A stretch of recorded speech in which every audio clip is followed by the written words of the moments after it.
ఒక్కసారి కొమ్మూరి గోల్డ్ కి కాల్ చేయండి. తాకట్లో ఉన్న మీ బంగారాన్ని విడిపించి మార్కెట్ ప్రైస్ కి వాళ్ళు కొనుక్కుని మిగతా డబ్బులు మీకు ఇచ్చేస్తారు. అందరికీ నమస్తే, వెల్కమ్ బ్యాక్ టు మనం టీవీ.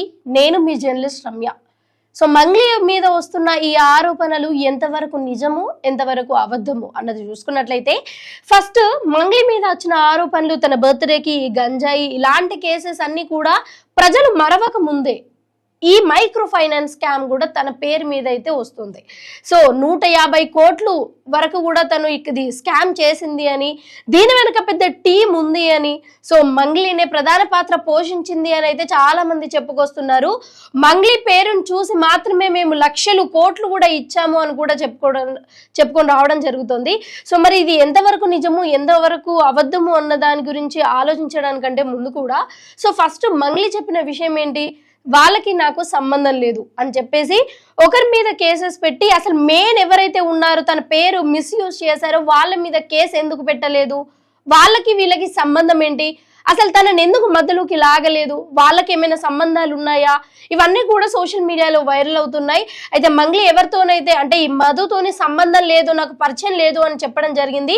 దాని తర్వాత వాళ్ళిద్దరు కలిసి ఉన్న ఫోటోలు కానీ వీడియోలు కానీ సోషల్ మీడియాలో కొంచెం రచ్చలేపేసరికి అసలు ఆ ఫొటోస్ వెనకాల ఉన్న కథ ఏంటి, వాళ్ళు ఎందుకు కలవాల్సి వచ్చింది, వాళ్ళు ఎప్పుడెప్పుడు కలిశారు, ఈ రమావత్ మధు వెనకాల ఉన్న అసలు ఆ ఇల్లు ఏంటి, ఆ ఇల్లు ఎన్ని కోట్లతో నిర్మించబోతున్నారు, ఆ ఇంటిని చూసి కూడా ప్రజలు డబ్బులు ఇస్తున్నాము అని చెప్పుకొని వచ్చారు కొంతమంది. అంటే మా ఊరోడే కదా, ఇప్పటిదాకా ఇక్కడే పెరిగాడు కదా, ఇంత పెద్ద ఇల్లు కడుతున్నాడు, ఇంత పెద్ద ఇల్లుని వదిలేసి మమ్మల్ని ఎక్కడ మోసం చేస్తారు అనే ఈ నమ్మకంతో కూడా చాలా మంది ప్రజలైతే డబ్బులు ఇవ్వడం జరిగింది. సో మనకు చాలా క్వశ్చన్స్ ఉంటాయి కదా, సో వీటి గురించి అసలు ఈ రమావత్ మధు ఏంటి, మంగ్లీ ఏంటి, మంగ్లీ వాళ్ళ బ్రదర్ ఈ శివ చౌహాన్ ఏం చేశాడు, వీళ్ళ మధ్యలో జరిగిన ట్రాన్సాక్షన్స్ ఏంటి, ఇవన్నింటి గురించి కూడా ఒక క్లారిటీ తెచ్చుకోవడానికి మనం అయితే ప్రత్యూష రాథోడ్ని అయితే ఒకసారి లైన్ లోకి తీసుకుందాం. సో తను చెప్పే మాటలతో కూడా మనకు కొంచెం క్లారిటీ వచ్చే అవకాశం ఉండొచ్చు. సో ముఖ్యంగా ఈ ఫొటోస్ వెనకాల శివ చౌహాన్ ఎవరైతే నిన్న ప్రెస్ మీట్ పెట్టాడో అది ఎంతవరకు నిజము అబద్ధము అన్నది కూడా మనం తెలుసుకునే ప్రయత్నం చేద్దాం. సో లైన్ కలుపుతున్నాం ప్రత్యూష రాథోడ్కి. హలో. హలో ప్రత్యూష గారు నమస్కారం అండి. ఓకే, నమస్కారం అండి. ఎలా ఉన్నారండి? అయితే ఈ మంగ్లీ కేసు ఏదైతే ఉందో ఇప్పుడు సోషల్ మీడియాలో కొంచెం రచ్చరేపుతుంది, ఇది మనందరికీ తెలిసిందే. ముఖ్యంగా మీరు కూడా మంగ్లీకి అగెనిస్ట్ గా పోరాడుతున్నారు కాబట్టి మీరు మంగ్లీకి ఎప్పుడైనా డైరెక్ట్ గా అమౌంట్ ఇవ్వడం జరిగిందా? సారీ అండి, ప్లీజ్ కరెక్ట్ ఇట్. మంగ్లీ గారికి అగెనిస్ట్ గా మేము పోరాడట్లేదు, మేము బాధితుల తరపున పోరాడుతున్నాము.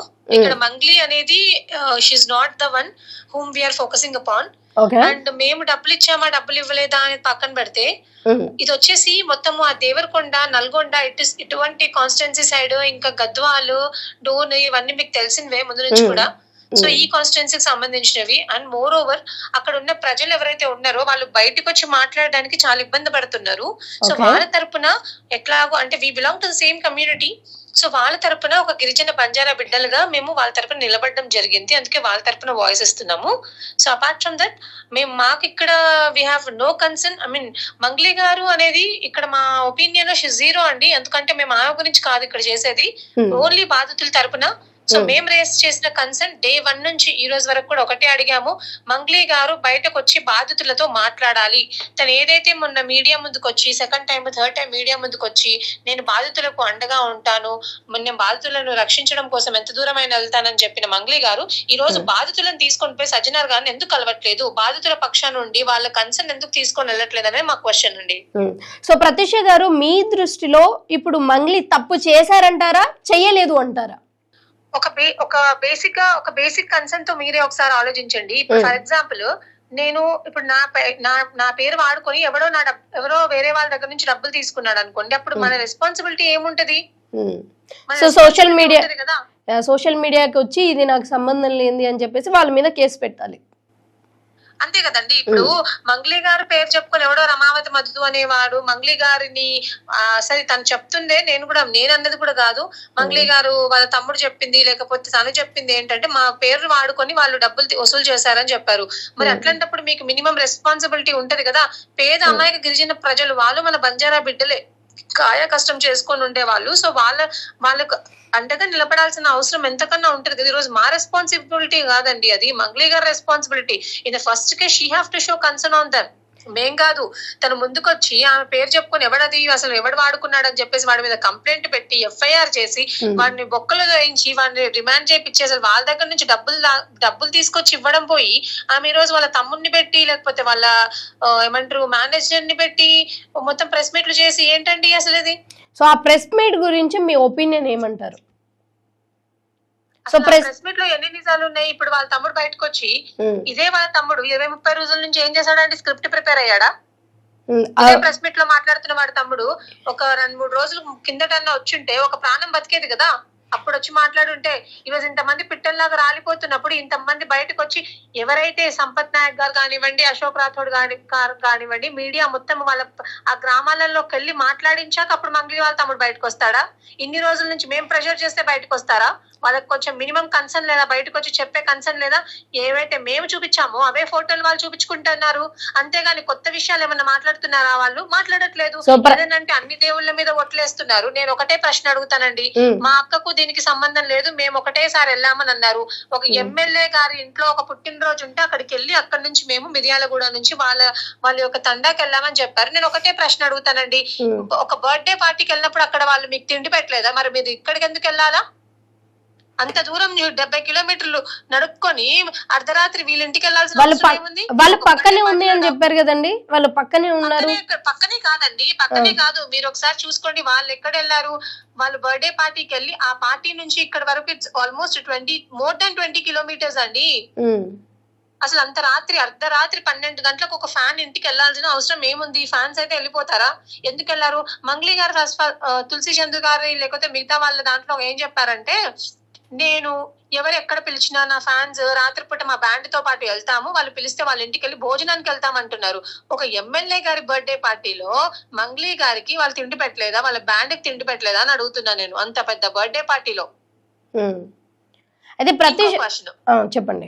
ఇంకోటండి, ఇప్పుడు మంగ్లీ గారు తమ్ముడు అంటారు మా అక్కకు దీనికి సంబంధం లేదు, ఒకటేసారి మా అక్కని వాళ్ళని కలిసాము, ఫోటో తీసుకున్నారు, ఫ్రేమ్ కట్టించుకుంటానమని ఏదో కొత్త అల్లికి అల్లుతున్నాడు ఆయన.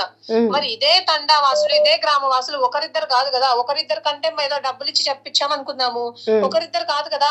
వందల సంఖ్యలో వేల సంఖ్యలో జనాలు చెప్తున్నారు మంగ్లీ గారు మా ఊరికి 2-3 సార్లు వచ్చారు అని చెప్పి చిన్న చిన్న పిల్లలతో సహా చెప్తున్నారు. మరి దానికేం సమాధానం చెప్తాడు ఆయన? సో ఇప్పుడు ఇక్కడ మధు ఏం చెప్తున్నాడు అంటే మంగ్లీకి దీనికి సంబంధం లేదు అని చెప్తున్నారు. సో ప్రజలు ఏం చెప్తున్నారు? మంగ్లీ పేరు చెప్తేనే మేము మనీ ఇచ్చాము అని చెప్తున్నారు. సో ఇక్కడ సెలబ్రిటీ హోదాని, సెలబ్రిటీతో ఎవరైనా ఫోటోలు దిగొచ్చు, ఎవరైనా వాళ్ళ పేరు చెప్పి అరే వీళ్ళు మా ఊళ్ళే అని చెప్పుకోవచ్చు. సో అలాంటప్పుడు అసలు ఎలా నమ్మి ఇస్తారు అన్నది నా క్వశ్చన్ ఇక్కడ. నేను ఒకటి చెప్తానండి. ఇప్పుడు మంగ్లీ గారు అనే ఒక పర్సన్ మా కమ్యూనిటీలో ఆమె నోన్ ఫేస్, ప్రతి ఒక్కరికి ఆమె తెలిసిన మొహం అన్నమాట. అయితే ఇప్పుడు మంగ్లీ గారు చెల్లెని పెళ్లి చేసుకుంటున్నాను ఆమెతో ఉన్న ఫోటోలు దిగి చూపించారు. వాళ్ళ తమ్ముడు కూడా తను వచ్చింది కదా, తను ఇప్పుడు తన తండాకు ఒక్కసారి కూడా రాకపోయింటే ఏమన్నా అయ్యేది. తను ఒక 2-3 సార్లు తండాకి రావడము, జనాలు ఆ తండాలు ఆమెను చూడడము, వీళ్ళు గ్రౌండ్ లెవెల్లో మాట్లాడుకోవడం. ఎప్పుడైతే ఇప్పుడు ఫర్ ఎగ్జాంపుల్ ఏనండి, మీరే అడుగుతున్నారు కదా మంగ్లీ గారు వాళ్ళ ఇంటికి వెళ్ళారు చూడ్డానికి, ఒక బుల్లెట్ ప్రూఫ్ ఇంటిని కాంక్రీట్ తోటి కట్టిస్తున్నాడు. అప్పుడు మంగ్లీ గారు అడగొద్దా నీకు ఇన్ని డబ్బులు ఎక్కడి నుంచి వస్తున్నాయి, మీరు చేసే వ్యాపారం ఏంటి, మీ వ్యవస్థ ఏంటి అని తెలుసుకునే ప్రయత్నం తను చేశారా లేదా? సో ఇప్పుడు చిన్న డౌట్ అండి, మంగ్లీ గారు అదే రోజు ఆ ప్రయత్నం చేస్తుంటే ఈ రోజు ఇంత ఇబ్బంది అయ్యేది కాదు కదా. ప్రత్యూష గారు ప్రజలు ఇంతమంది బాధితులు బయటకు వచ్చేవాళ్ళు కాదు కదా. చిన్న డౌట్ అండి, ఎప్పుడైనా మంగ్లీ కావచ్చు, లేకపోతే మంగ్లీ వాళ్ళ ఫ్యామిలీ కావచ్చు, లేకపోతే ఈ శివ చౌహాన్ వాళ్ళ తమ్ముడే కావచ్చు, ఎప్పుడైనా ఊరికి వచ్చి గ్రౌండ్ లెవెల్లో ఆఫీస్ ఓపెనింగ్ కి కానీ, ఆఫీస్ కి కానీ, లేకపోతే ప్రజలలో ఈ స్పీచెస్ ఇవ్వడం కానీ, సమాచారం ఇవ్వడం కానీ, నేను ఈ మైక్రో ఫైనాన్స్ చేస్తున్నాను అని ఎప్పుడైనా చెప్పడం మీరు విన్నారా? అంటే మీ దగ్గర చాలా మంది ఇప్పుడు ఆ బాధితులు ఉన్నారు కాబట్టి. మా దగ్గరకు వచ్చిన కన్సర్న్ మాత్రమే మేము చెప్తున్నాము. మా దగ్గరకు వచ్చిన కన్సర్న్ ఏంటంటే శివ చౌహాన్ వాళ్ళ ఊరు వెళ్ళిన విషయం వాస్తవమే, వాళ్ళతో పాటు ఉన్న విషయం వాస్తవమే. నేను ఇంకో చిన్న విషయం కూడా అడుగుతానండి. ఇప్పుడు ఒక్కసారి అంటే వాళ్ళు తెలియక పిలిచారని మనం వెళ్తాం అనుకోండి, ఓకే ఆయన అంటున్నాడు కదా వాళ్ళు పిలిస్తే నేను వెళ్ళాను, వాళ్ళు పిలిస్తే వాళ్ళు 10 సార్లు పిలిస్తే నువ్వు 10 సార్లు వెళ్ళావా? నీకు ఫస్ట్ టైం వాళ్ళు ఎవరో తెలియదు, నీకు తెలియని వాళ్ళతో నువ్వు సంబంధం పెట్టుకోవడం, తెలియని వాళ్ళతో మీరు ఇల్లు కూడా మీరు ఫ్లాట్ కూడా తెలియని వాళ్ళకి అమ్మేశారు. వాళ్ళు అన్నారు కదా వాసవిలో ఎక్కడో ఫ్లాట్ అమ్మేశామని చెప్పేసి. ఆ ఫ్లాట్ కి ₹1,20,00,000 ఏదో ఫ్లాట్ ఉంటే 20 లక్షలు ఇచ్చినబడి మీరు తాళం ఎలా ఇచ్చారు? ఎవరైనా రిజిస్ట్రేషన్ చేసుకున్నాక ఇస్తారు కదా, మీరు ఎలా ఇచ్చేసారు? సో ఇప్పుడు వాళ్ళు చెప్తున్న సమాచారం ప్రకారం ఇక్కడ ఆన్సర్ ఏంటి అంటే, ఈ ఫ్లాట్ అమ్మే తరుణంలోనే మేము కొంచెం క్లోజ్ అయ్యాము, ఆ క్లోజ్నెస్ ని వాడుకొని మా పేరుని ఇలా బ్యాడ్ చేశారు అని చెప్తున్నారు.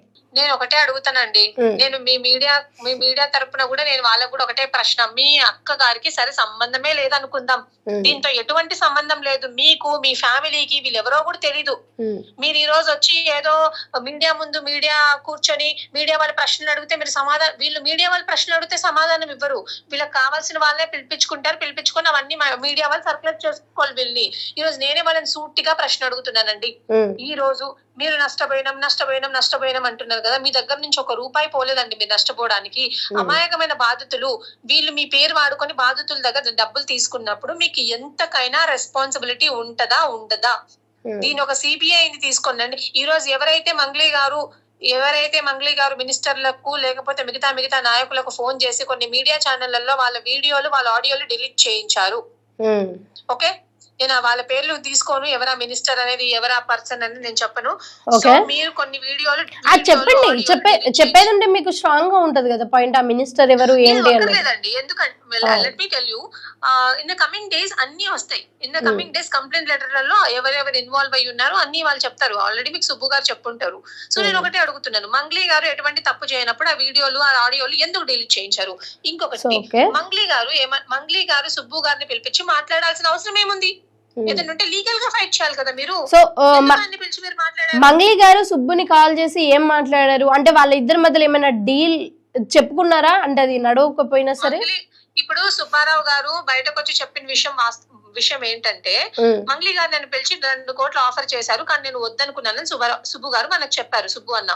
అయితే నేనేం అడుగుతున్నానంటే, అసలు ఒక ప్రాబ్లం వచ్చినప్పుడు మీరు డైరెక్ట్ గా కోర్టు త్రూ డీల్ చేయండి, లేకపోతే అప్పుడే మీ అడ్వకేట్ ని తీసుకొచ్చి మీరు ఏదో ఒకటి చేయండి. మీరు వాళ్ళని పిలిచి ఒక ఆఫీస్ కి పిలిచి, పూజారి గారు సంథింగ్ వాళ్ళ ఆఫీస్ కి పిలిచి అక్కడ కూర్చొని మీరు అక్కడ డీల్ చేయాల్సిన అవసరం ఏముంది? మీరు తప్పే చేయనప్పుడు ఈ రోజు వాళ్ళ తమ్ముడు అంటాడు, మా అక్క సెలబ్రిటీ కాబట్టి మా అక్క సెలబ్రిటీ స్టేటస్ కి భంగం కలుగుతుంది కాబట్టి 10 సార్లు ఫోన్ చేసింది ఆయనకి అని అంటున్నారు. 10 సార్లు ఫోన్ చేయాల్సిన అవసరం ఏముంది పోయి కంప్లైంట్ పెట్టియడానికి? సో ఒక కంప్లైంట్ రాసి పడేస్తే అయిపోయింది కదా, ఫోన్ చేయాలి. ప్రతీష గారు, ఒక చిన్న క్వశ్చన్ అండి మీకు. ఇప్పుడు ఈ లీగల్ పాయింట్ ఆఫ్ వ్యూలో ఏ రకంగా మీరు మంగ్లీని ఇందులో ప్రధాన పాత్రధారిగా ఉంది అని మనం ప్రూవ్ చేయగలమా? ఒకటి అండి, ఇక్కడ మంగ్లీ గారి ఇన్వాల్వ్మెంట్ ఉందా లేదా అనేది పక్కన పెడితే, only after connecting all these dots, మీకు మొన్న సంపత్ గారు కూడా ఒక మినిస్టర్ గారి మనవడిది కాల్ వినిపించారు, మీకు అది కూడా వినిపించారు. సో ఇవన్నీ కనెక్ట్ చేసుకోండి మీరే, మీకు అర్థమవుతుంది ఆమె ఇన్వాల్వ్మెంట్ ఉందా లేదా అని చెప్పేసి. ఈ రోజు ఇక్కడ తప్పించుకోవచ్చండి, కానీ భగవంతుడు మాత్రం తప్పించడు, అది గుర్తుపెట్టుకోవాలి. వీళ్ళు ఒక అమాయకమైన అసిస్టెంట్ క్యాషియర్ ఎవరైతే ఉన్నారో, క్యాషియర్ బయటకు వచ్చి నేను కళ్ళతో చూసాను, నేను నా చేతులతో ఇచ్చాను, కావాలంటే ఏ భగవంతుడి మీద ప్రమాణం ఏమన్నా నేను వేస్తాను, నేను అబద్ధం చెప్పట్లేదు, నేను అబద్ధం చెప్పుంటే నా డబ్బులు మీతోనే ఉంచుకోండి అని అంటున్నాడు. అట్లాంటిది వీళ్ళు మాకు తెలియదా క్యాషియర్ ఎవరు అని అంటున్నారు. ఇక్కడ మీరు అర్థం చేసుకోండి, అమాయకమైన బాధితుడు అండి. నిజంగా నీకు క్యాషియర్ తెలియదా? ఆయన మీద కంప్లైంట్ ఇవ్వు. కాషియర్ అంటే మధు వాళ్ళ assistant right person. yes, Ramavath Ramesh అనే పర్సన్ నీకు తెలియకపోతే నువ్వు ఆయన మీద కంప్లైంట్ ఇవ్వు. ఎందుకు ఇవ్వట్లేదు కంప్లైంట్? సో ఇప్పుడు అతను కూడా చాలా క్లారిటీగా చెప్తున్నాడు మంగ్లీకి సంబంధం ఉంది అని. బట్ నేను చెప్తున్నాను కదండి, ఆయన క్లారిటీగానే ఉన్నాడు. నిజంగా నేను తప్పు చేస్తుంటే నా డబ్బులు మీతోనే పెట్టుకోండి అని కూడా అన్నారు. బట్ ఏ విధంగా అక్కడ సంబంధం ఉంది అని మెన్షన్ చేస్తున్నారు, బట్ ఏ విధంగా సంబంధం ఉంది? ఇప్పుడు మంగ్లీ గారు ఏమన్నారు, మంగ్లీ గారు నాకు అసలు సంబంధమే లేదన్నారు. వాళ్ళ తమ్ముడు వచ్చి నాకు అసలు క్యాషియర్ ఎవరో తెలియదు, నాకు జ్వరం వస్తుంటే నేను పోయాను అని అన్నారు. ఇదంతా వాళ్ళ తమ్ముడు కూడా ఒక స్క్రిప్ట్ రాసుకొని వచ్చి బయట జనాల ముందు బాగానే మాట్లాడాడు, బాగానే కవర్ చేసినారు. అది మరి నిజాలు బయటకు వస్తాయి. ఎందుకంటే ఇప్పుడు ఒక్కరిని భయపెట్టినంత మాత్రాన ఇంకొకరిని భయపెట్టినంత మాత్రాన నిజాలు అనేవి అబద్ధాలు అయిపోవు. సో ఇప్పుడు మీరు ఏం చెప్తున్నారండి, ఇదంతా స్క్రిప్టెడ్ అంటారా? చెప్తానండి, నేను ఇప్పుడు కూడా ఒకటే చెప్తున్నాను. యావత్ తెలంగాణ ప్రజలను ప్రతి ఒక్కరిని నేను ఒకటే రిక్వెస్ట్ చేస్తున్నాను. ఏంటిదంటే, ఇప్పుడు ఎవరైతే అక్కడ పని చేసుకొని బతుకుతున్నారో వాళ్ళు పని చేయకపోతే మన కడుపులు నిజంగా నిండవండి. అందులో చాలా మంది ఆటో డ్రైవర్లు ఉన్నారు, చాలా మంది కూలీనాలు చేసుకునే వాళ్ళు ఉన్నారు, చాలా మంది వ్యవసాయం చేసుకునే వాళ్ళు ఉన్నారు. ప్రతి ఒక్కరు, నేను ఒకటే రిక్వెస్ట్ చేసుకుంటున్నాను, ప్రతి ఒక్కరు ముందుకొచ్చి ఎవరైతే సంపత్ నాయక్ గారు కానివ్వండి, అశోక్ గారు కానివ్వండి, వాట్ దే ఆర్ డూయింగ్ అనే దాన్ని ఈ పర్పస్ కి వాళ్ళు సపోర్ట్ చేయాల్సిందిగా నేను కోరుకుంటున్నాను. అండ్ మోర్ ఓవర్ ఇది ఇక్కడితో ఆగేది కాదండి. డెఫినెట్ గా వాళ్ళకి జస్టిస్ జరిగే వరకు పోరాడుతూనే ఉంటాము, పోరాడతాం కూడా. మా main concern, our concern is not about Mangli or someone else. Our only concern is about the victims. So we are fighting for the victims. చాలా మంది బాధితులు ఇప్పుడు మీ దగ్గర ఉన్నారు, మీతో మాట్లాడుతున్నారు, మీరు ప్రత్యక్షంగా వాళ్ళ ప్రాబ్లమ్ ని సాల్వ్ చేయాలి అని ట్రై చేస్తున్నారు. సో ఎప్పుడైనా ఎవరైనా అంటే మంగ్లీ పేరు చెప్పే మనీ తీసుకునే ప్రయత్నం చేస్తే, ఈ మధు కానీ లేకపోతే ఇంకెవరైనా కానీ, సో వాళ్ళతో ఎప్పుడైనా మంగ్లీ మాట్లాడిందా, నేనే చేస్తున్నాను ఈ మైక్రో ఫైనాన్స్ అండ్ ఆల్ అని? అలా మాట్లాడలేదండి తను. కాకపోతే మంగ్లీ గారికి నిజంగా రమావతి మధు అనే పర్సన్ ఏమన్నది తను నాకు తెలియదు అన్నది. మరి తెలియనప్పుడు ఆమె ఫోన్ లో నెంబర్ ఎలా వస్తుంది, ఆమె ఫోన్ నుంచి డైరెక్ట్ ఫోన్ ఎలా పోతుంది? వీళ్ళు, నేను అదే చెప్తున్నాను కదండి, మంగ్లీ గారు ఏమన్నారు, నా బర్త్డే కి నేను only near and dear friends ని మాత్రమే పిలిచాను అని అన్నారు. మరి వాళ్ళు కూడా నియర్ అండ్ డియర్ ఫ్రెండ్సా? మరి నాకు తెలియదు వాళ్ళు ఎందుకు వచ్చారనేది. నేను అదే చెప్తున్నాను కదండి, I'm requesting your media also to focus on the victims, not about this Mangli. ఎందుకంటే మంగ్లీ గారి గురించి ఫోకస్ చేస్తే మనకు వచ్చేది ఏం లేదు. ఇప్పుడు కూడా నేను వాళ్ళ తమ్ముడు మాట్లాడినవి కూడా అవి ప్రజలే కొట్టిపడేస్తున్నారు, కాదు. ఎందుకంటే ప్రత్యూష గారు ఒక్క 1 minute అండి. ఇప్పుడు మీరు డైరెక్ట్ గా ఏం చెప్పాలనుకుంటున్నారు? ఇప్పుడు ఏదైతే శివ చౌహాన్ వచ్చి ప్రెస్ మీట్ లో మాట్లాడాడో అదంతా కూడా స్క్రిప్టెడే, ఆయన మంగ్లీ డైరెక్ట్ గాను ఇండైరెక్ట్ గాను ఇన్వాల్వ్మెంట్ ఉంది అని చెప్తున్నారా?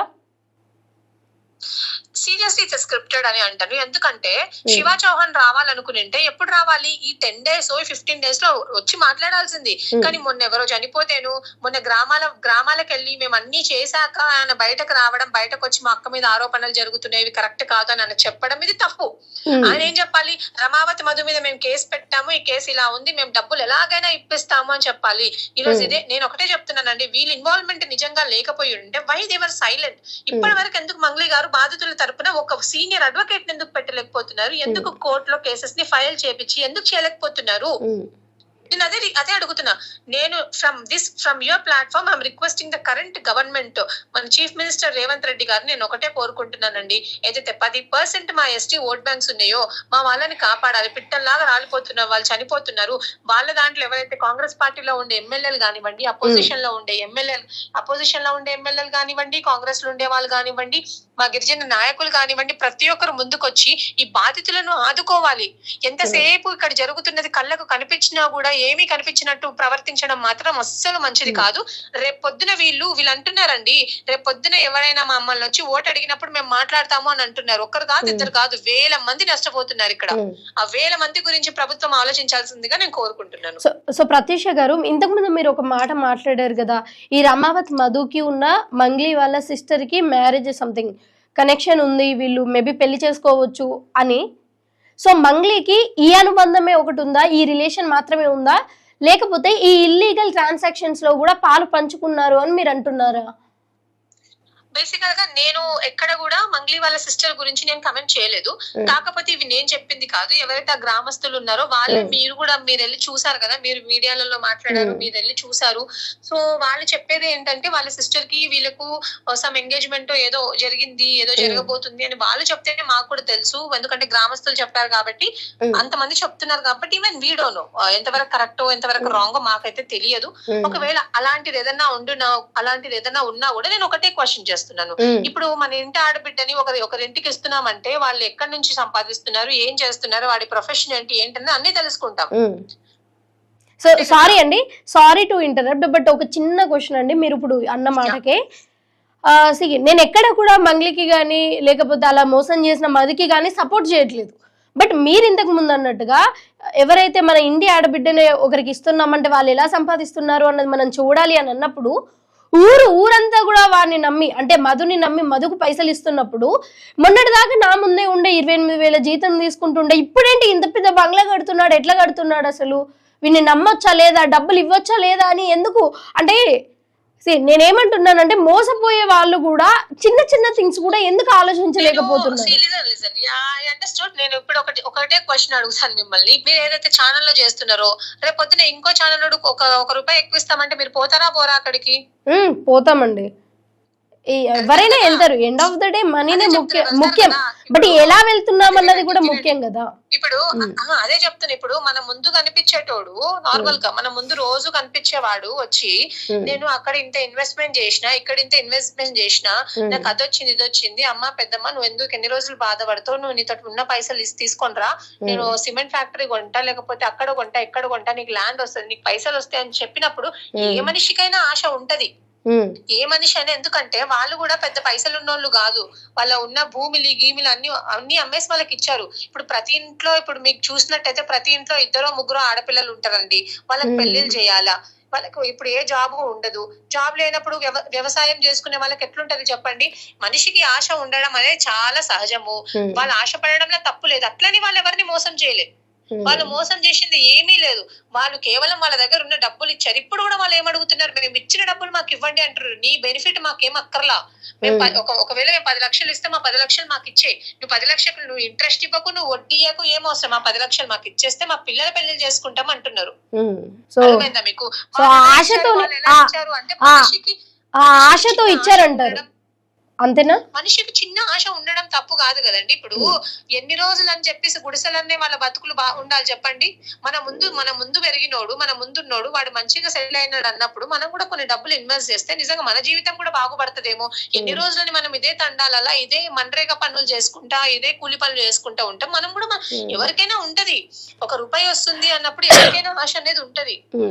మీరు ఇప్పుడు మనం చచ్చినప్పుడు తీసుకొని పోయేదైతే కాదు అవి, కాకపోతే మన జీవితం బాగుపడుతుంది, మన వే ఆఫ్ లివింగ్ మంచిగా ఉంటది, మన కాస్ట్ ఆఫ్ లివింగ్ ఏదైతే ఉంది ఇప్పుడు ఉన్న ఇన్ఫ్లేషన్ కి మనకు సరిగ్గా సంపాదించుకోకపోతే ఎట్లా చెప్పండి. సో ఇన్ దాట్ కేస్ వాళ్ళు చేసిన తప్పు కూడా ఏం లేదు, వాళ్ళు ఇచ్చారు, వాళ్ళతో రిసిప్ట్లు ఉన్నాయి, అన్ని ఉన్నాయి. సో ఒక చిన్న డౌట్ అండి, కాదు వాళ్ళ వేరే దగ్గర వాళ్ళ పక్కన ఉండే ఊర్లలో వాళ్ళ చుట్టాల దగ్గర నుంచి కూడా తెచ్చి ఇచ్చారు వాళ్ళు.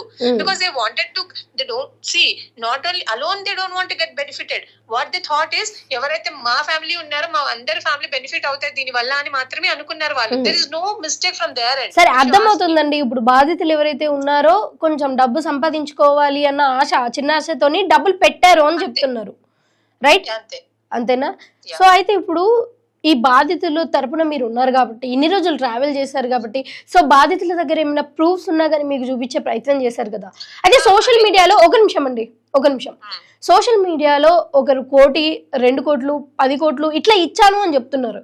బట్ రియల్ గా బాధితులు మీ దగ్గర ఉన్నారు కాబట్టి, మీకు అన్ని ప్రూఫ్స్ చూపిస్తున్నారు కాబట్టి, మీ దగ్గర ఉన్న దాంట్లో తక్కువ అమౌంట్ లో ఎంత ఇచ్చారు అండ్ పెద్ద ఎత్తున ఇచ్చిన ఆ బాధితులు ఎవరు అండ్ ఎంత ఇచ్చారు? బేసికల్ గా ఒక 40 lakhs 50 lakhs ఇచ్చిన వాళ్ళు కూడా ఉన్నారు, క్రోర్స్ లలో 4 crores 5 crores 6 crores ఇట్లా కూడా ఇచ్చిన వాళ్ళు. అంటే బాధితులు మీ దగ్గర ఉన్న వాళ్ళు మీకు చెప్పిన వాళ్ళు. మీరు మొన్న వెళ్ళారు కదండి, మొన్న మీ మీడియా ఛానల్స్ అన్ని వెళ్ళి వాళ్ళ దగ్గర ఉన్న ప్రామిసరీ నోట్లు, వాళ్ళ దగ్గర ఉన్న చెక్కులు, వాళ్ళ దగ్గర ఉన్న ఆన్లైన్ ట్రాన్సాక్షన్లు ప్రతిదీ వాళ్ళు చూసారు కదా.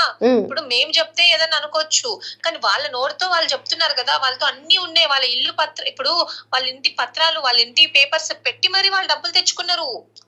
వాళ్ళేదో ఇప్పుడు వాళ్ళ బాధితులు కదా అన్ని పైసలు ఎక్కడి నుంచి వచ్చినాయని మీరు అనుకుంటున్నారు. అక్కడ ఉన్న ఏరియాలో వాళ్ళ ల్యాండ్ అమ్మేశారు, వాళ్ళ ఇంటి పత్రాలు పెట్టి తీసుకొచ్చినారు, వాళ్ళ గోల్డ్ అమ్మేసారు, ప్రతిదీ వాళ్ళ దగ్గర ఉండేవన్నీ ఆవులు గీవులు ప్రతిదీ అమ్మి నిజంగానే బాగుపడతామేమో ఇప్పుడు ఇస్తూ వెళ్ళారండి వాళ్ళు. అంతే అక్కడ జరిగింది. ఇంకొకటి వాళ్ళొక్కరితోటే కాదు ఇది, వాళ్ళ చుట్టుపక్కల వాళ్ళ చుట్టాలతో ఒకరితో 10 లక్షలు, ఇంకొకరితో 5 లక్షలు, ఇంకొకరితో 10 లక్షలు అట్లా సమకూర్చి వాళ్ళు ఇచ్చారు. ఇంకెందులో ఏజెంట్స్ కూడా ఉన్నారు. ఏజెంట్స్ ఒక ఏజెంట్ కింద కనీసం ఒక 20-30 మంది ఉన్నారు అనుకోండి. అలా వాళ్ళు కలెక్ట్ చేసిన అమౌంట్ కోట్లలో ఉంది.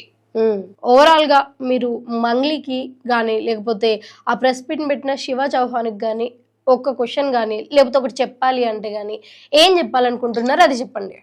నేను ఒకటే చెప్తున్నానండి, అలిగేషన్ వచ్చింది ఇప్పుడు అలిగేషన్ ఏదైతే వస్తుందో మేము ఏం రిక్వెస్ట్ చేయట్లేదు. వాళ్ళ సిస్టర్ ని కూడా ఏమంటున్నామంటే మీరు బయటకు వచ్చి మీకు సంబంధం లేదని మీరు అంటున్నారు, మరి క్యాషియర్ ఇలా మాట్లాడుతున్నారు, అకౌంటెంట్ ఇలా చెప్తున్నారు, అండ్ మోర్ ఓవర్ గ్రామస్తులు అందరూ ఇదే మాట అంటున్నారు. మీరు 3 సార్లు వాళ్ళ ఊరికి వెళ్ళామని చెప్పేసి, తనేమో నేను నాకేం సంబంధం లేదు అని వాళ్ళ తమ్ముడితో వాళ్ళ మేనేజర్ తో చెప్పిస్తున్నారు. ఏదన్నా అంటే లీగల్ నోటీసులు పంపిస్తామంటున్నారు. పంపించుకోండి, లీగల్ నోటీసులు ఎవరికి పంపిస్తారు, ఎంతమందికి పంపిస్తారు? ఊరు మొత్తానికి లీగల్ నోటీస్ పంపిస్తారా మీరు? ప్రతి మీడియా ఛానల్ కి లీగల్ నోటీస్ పంపిస్తారా మీరు ఎవరైతే మిమ్మల్ని ప్రశ్నిస్తే? నేను రోజు ఒకటే అడుగుతున్నానండి, మంగ్లీ గారు వాళ్ళ తమ్ముడు ఇదంతా this is of no use talking to them. talking to them is of no use. If she really wanted to do something for the sake of victims, నేను ఒకటే అడుగుతున్నాను, మీరు బాధితులకు ఏదైనా చేయాలనుకుంటే మాతో పాటు కలిసి నడవండి, మాతో పాటు మీరు కూడా వస్తానంటే రండి, we welcome you, welcoming you. Okay అండి, థ్యాంక్ యూ ప్రత్యూష గారు. Thank you. సో చూస్తున్నారు కదా, ప్రత్యూష గారు చెప్పేది ఒకటే, మంగ్లీ తప్పు చేసిందనో తప్పు చేయలేదు అనో తను క్లారిటీగా చెప్పట్లేదు. బట్ విక్టిమ్స్ తరపున తనకింట నేనున్నాను అని మాట చెప్పడం కాదు, బయటికి రావాలి, గ్రౌండ్ లెవెల్లో విక్టిమ్స్ ఎవరో తెలుసుకోవాలి, వాళ్ళ కోసం పోరాడాలి. అలాగే తనకు పెద్ద పెద్ద మినిస్టర్లు, ఎమ్మెల్యేలు తెలిసినప్పుడు ఒక హై ప్రొఫైల్ లాయర్ని ఎందుకు విక్టిమ్స్ తరపున పెట్టలేకపోతుంది? అండ్ రమావతి మధుకి మంగ్లీకి సంబంధం లేకపోతే ఎందుకు ముందే మధు మీద కూడా పోలీస్ కేసు పెట్టలేదు?